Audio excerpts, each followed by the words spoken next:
ముందుగా మీడియా మిత్రులకి నమస్కారం అండి. అండ్ ఫస్ట్ ఆఫ్ ఆల్ మా ప్రొడ్యూసర్స్ రమేష్ గారు, ప్రకాష్ గారికి అభినందనలు తెలియజేస్తూ, ఈ సినిమాలో నేను 2 పాటలు రాశాను. రామ్ భీమన్న గారు విదేశాల్లో ఎక్కడ విద్య ప్రక్రియ అయినా కానీ ఆయనకి తెలుగు భాష మీద పట్టు, సాహిత్యాభిలాషి, చాలా గొప్ప సందర్భాలు చెప్పారు. చాలా మంచి పాట రావడానికి దోహదపడ్డారు. నాకు ఒక మంచి సందర్భం వస్తేనే మంచి పాట వస్తుంది. ఇప్పుడు గోపీసుందర్ గారు అద్భుతమైన సంగీతం అందించారు. ఈ సినిమాలో ప్రతి పాట సందర్భానుసారం వచ్చినవే, అలా వచ్చి అలా వెళ్ళిపోయినవి కాదు. ఆయన ముందు నాకు చెప్పినప్పుడు పాట మీకు ఏం కావాలో తీసుకోండి, దీంట్లో అన్ని సిచ్యువేషనల్ సాంగ్స్ అంటే 2 మంచి పాటలు తీసుకున్నాను.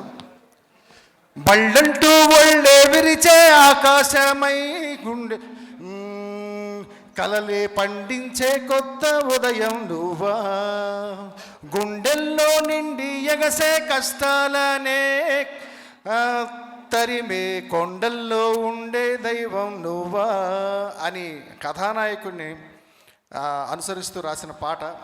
అలాగే ఇంకోటి కథానాయకుడి మీదే రాసిన పాట. 2 పాటలు చాలా బాగా వచ్చాయి. గోపీసుందర్ గారు చాలా చక్కని స్వరాలు ఇచ్చారు. దానికి మాకు సాహిత్యం సహకరించి రామ్ భీమన్న గారు మాకు కొన్ని ఇన్పుట్స్ ఇస్తూ, తెలుగు మీద అంత పట్టు ఉందా నాకు తెలియదు. ఆయన ఏదో లండన్లో చదివొచ్చారు లేదా ఏదో చేశారని చెప్పారు. నిజంగా తెలుగు భాష మీద అభిమానంతో మా చేత రాయించుకున్న మీకు వందనాలు రామ్ భీమన్న గారు. అలాగే మా సహరచయితలు మా పూర్ణాచారి గారు అండ్ మా రామజోగయ్య శాస్త్రి గారు, చైతన్య ప్రసాద్ గారు, చంద్రబోస్ గారు, అందరికీ అభినందనలు తెలియజేస్తూ, ఈ సినిమా మంచి సక్సెస్ కావాలి. ఎందుకంటే వారి కష్టం నాకు తెలుసు.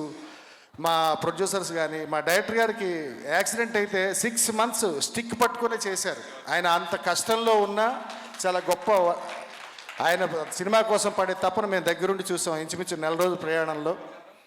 అలాగే ఈ సినిమా ఖచ్చితంగా మన హీరో రాజ్ తరుణ్ గారికి అలాగే హీరోయిన్ గారికి మంచి పేరు తీసుకురావాలని, దీంట్లో పనిచేసే ప్రతి సాంకేతిక నిపుణులకి మంచి పేరు, కీర్తి, ప్రొడ్యూసర్స్కి మంచి డబ్బు వచ్చి మరో 4 సినిమాలు తీసే అవకాశం ఆ భగవంతుడు ఇవ్వాలని నిజంగా కోరుకుంటూ thank you one and all.